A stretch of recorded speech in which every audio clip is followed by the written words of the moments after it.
হযরত wise করুনী রাদিয়াল্লাহু তাআলা আনহুর দন্ত মোবারক নিয়ে তিনি আসেন। আজকে আপনাদের সামনে এমনই একজন আধ্যাত্মিক সুফি সাধক, তার অলৌকিক কারামত নিয়ে আলোচনা করব। তার আগমন নিয়ে এই মাজার শরীফটি এই সিঁড়ি বহন করে উপরে উঠতে হয়। তার দরগা মাজার শরীফটি পাহাড়ে প্রায় 1000 থেকে 1200 ফুট উপরে তার পবিত্র মাজার শরীফ। বন্ধুরা, আজকে আপনাদেরকে দেখানোর জন্য, জিয়ারতের জন্য এই পবিত্র স্থান আল্লাহর ওলির দরগা শরীফ জিয়ারত করতে আসলাম। খানিকটা পায়ে হেঁটে তার পবিত্র মাজার শরীফ জিয়ারত করতে হয়। 1000 থেকে 1200 সিঁড়ি দিয়ে নির্মিত করা হয়েছে সেই পাহাড় কেটে তার পবিত্র মাজার জিয়ারত করার জন্য। আজ থেকে প্রায় 60 থেকে 70 বছর পূর্বে তার মাজার শরীফ জিয়ারত করার জন্য এই এলাকার গ্রামবাসীরা এই পাহাড় কেটে সিঁড়ি বানিয়ে দিয়েছেন, যাতে মানুষ তার পবিত্র মাজার শরীফ জিয়ারত করতে উঠতে পারে। বিখ্যাত সুফি সাধক হযরত শাহ কামাল ইয়েমেনি রহমাতুল্লাহ আলাইহি, তিনি একজন জগৎ বিখ্যাত সুফি সাধক আল্লাহর ওলি ছিলেন। তিনি জন্মগত এই বাংলাদেশ তথা এশিয়া মহাদেশ থেকে আসেন নাই, তিনি সুদূর ইয়েমেন দেশ থেকে তিনি আগমন করেছেন পারস্য এশিয়া মহাদেশে। আমরা যতটুকু শুনতে পারছি, এই পাহাড় থেকে একটা কথা আছে, আদিনা গেলে মদিনা দেখা যায়। এই পাহাড় থেকে নাকি অসংখ্য মানুষ মদিনা শরীফ দেখেছেন।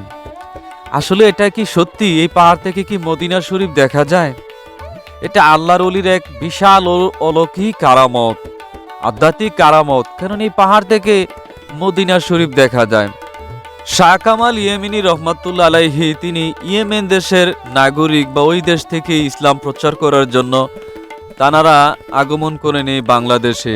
প্রায় 1000 থেকে 1200 বছর হবে এই পাহাড়ে এসে আস্তানা গড়েন শাহ কামাল ইয়েমেনি রহমাতুল্লাহ আলাইহি। আমরা ইতিহাস থেকে এবং সুফি আধ্যাত্মিকতার থেকে জানতে পেরেছি, আল্লাহর ওলি শাহ কামাল ইয়েমেনি রহমাতুল্লাহ আলাইহি হযরত ওয়াইস করুনী রাদিয়াল্লাহু তাআলা আনহুর দন্ত মোবারক সাথে নিয়ে আসেন। ওয়াইস করুনী রাদিয়াল্লাহু তাআলা আনহু ইয়েমেন দেশের কুরুন দেশে, অর্থাৎ কুরুন প্রদেশে তার আস্তানা ছিলেন ওয়াইস করুনী। তখন রাসূল পাক সাল্লাল্লাহু আলাইহি সাল্লাম উহুদের না বদরের যুদ্ধে তিনি আর দাঁত মোবারক শহীদ হয়েছিলেন। ওয়াইস করুনী সেই কুরুন দেশের জংলা থেকে চিন্তা করেছিলেন আমার রসুল কোন দাঁত ভাঙছিলেন। ওই চিন্তা করে তিনি একে একে 32টি দাঁত মোবারক ভেঙে দিয়েছিলেন ওয়াইস করুনী। আর ওয়াইস করুনীর সফর সঙ্গী সাথী ছিলেন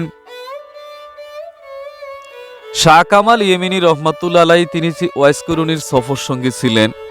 তিনি হযরত ওয়াইস করুনীর দন্ত মোবারক অর্থাৎ দাঁত মোবারক নিয়ে এই বাংলাদেশের কুমিল্লা জেলার এই আদিনামুরা পাহাড়ে এসে তিনি আস্তানা খানকা গাড়েন। এখানে একটা মসজিদ নির্মাণ করেন আল্লাহর ওলি শাহ কামাল ইয়েমেনি রহমাতুল্লাহ আলাইহি। এখান থেকে তিনি সুফি চর্চার মাধ্যমে তখনকার সময় তো বিরল ছিল, এখানে মানুষ নাই বললেই চলে, খুব কম সংখ্যক মানুষ ছিল এই পাহাড়ের উপরে। 1000 ফুট উপরে পাহাড়, নিরিবিরি ধ্যান সাধনা মুরাকাবা মুশাহাদা করতেন। আল্লাহর পক্ষ থেকে আধ্যাত্মিক অলৌকিক ক্ষমতা অর্জন করেছিলেন শাহ কামাল ইয়েমেনি রহমাতুল্লাহ আলাইহি।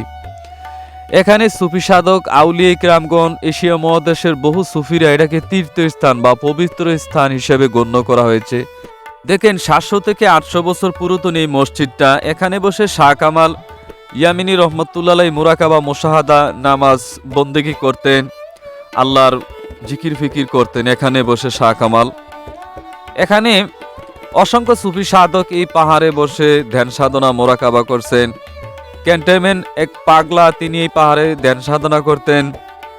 মাজুবে আউলিয়া দয়াল ফজলু শাহ ফকির রহমতুল্লাহ আলাইহি এই পাহাড়ে ধ্যান সাধনা করেছেন। বহু সুফি সাধক এই পাহাড়ে বসে ধ্যান সাধনা করেছেন, এখান থেকে ঐশ্বরিক আধ্যাত্মিক ক্ষমতা অর্জন করেছেন। এই পাহাড়টা হলো পবিত্র পাহাড়। এই পাহাড়ে উঠে এই দরগা মাজার শরীফ জিয়ারত করলে নিঃসন্দেহে আল্লাহর রহমত লাভ করা যায়, আল্লাহর সন্তুষ্টি লাভ করা যায়। শাহ কামাল ইয়েমেনি রহমাতুল্লাহ আলাইহি, তিনি একজন কামেল মোকাম্মেল সুফি সাধক ছিলেন। তৎকালীন যুগে এই অঞ্চলটা ছিল হিন্দু রাজাদের এবং বিভিন্ন ধর্মের সন্ন্যাসীদের, উপজাতিদের এই পাহাড়, এই অঞ্চল কুমিল্লাবাসী ছিল তাদের অধীনে।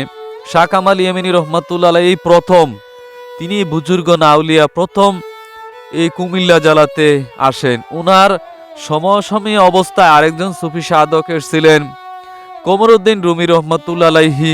তিনিও ওনার সমকক্ষের একজন আল্লাহর ওলি ছিলেন, ইসলাম প্রচারক ছিলেন, সফল ইসলাম প্রচারক ছিলেন।